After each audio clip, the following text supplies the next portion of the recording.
سہو کے حوالے سے سوال تھا کہ سجدہ سہو کا طریقہ کیا ہے، اگر سجدہ سہو بھی بھول گئے تو کیا حکم ہے؟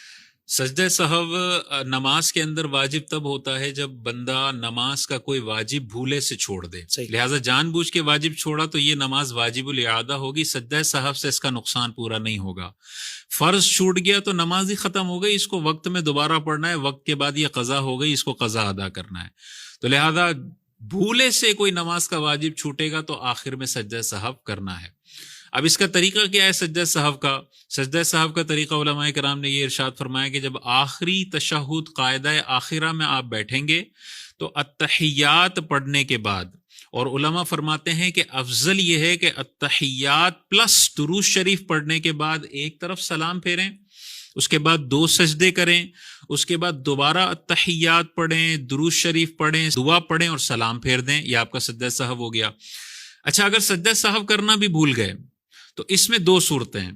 آپ نے التحیات پڑھی، درود شریف پڑھا، دعا پڑھی اور آپ نے دونوں سلام پھیر لیے، لیکن ابھی آپ نے نماز کے منافی کوئی عمل نہیں کیا، آپ وہیں بیٹھے ہوئے ہیں، ذکر الہی کر رہے ہیں، 15 منٹ ذکر الہی کرتے رہے اور اچانک یاد آیا کہ سجدہ سہو تو کیا نہیں، تو 15 منٹ بعد بھی آپ فوراً سجدہ سہو کر سکتے ہیں، کیونکہ ابھی تک آپ نے نماز کے منافی کچھ بھی نہیں کیا۔ بہت اچھا۔ آپ چل کے کہیں نہیں گئے، آپ نے کسی سے بات چیت نہیں کی، آپ نے کسی کے سلام کا جواب نہیں دیا، تو ایسا ہی ہے کہ آپ نماز میں بیٹھے ہوئے ہیں، صحیح۔ ذکر الہی کر رہے ہیں یا خاموش ہیں تو آپ نماز میں ہی ہیں، اسی وقت سلام تو آپ نے پھیر لیا ہے نا، فوراً آپ 2 سجدے کر لیں، اس کے بعد التحیات پڑھ لیں، درود شریف پڑھ لیں اور دعا پڑھ لیں۔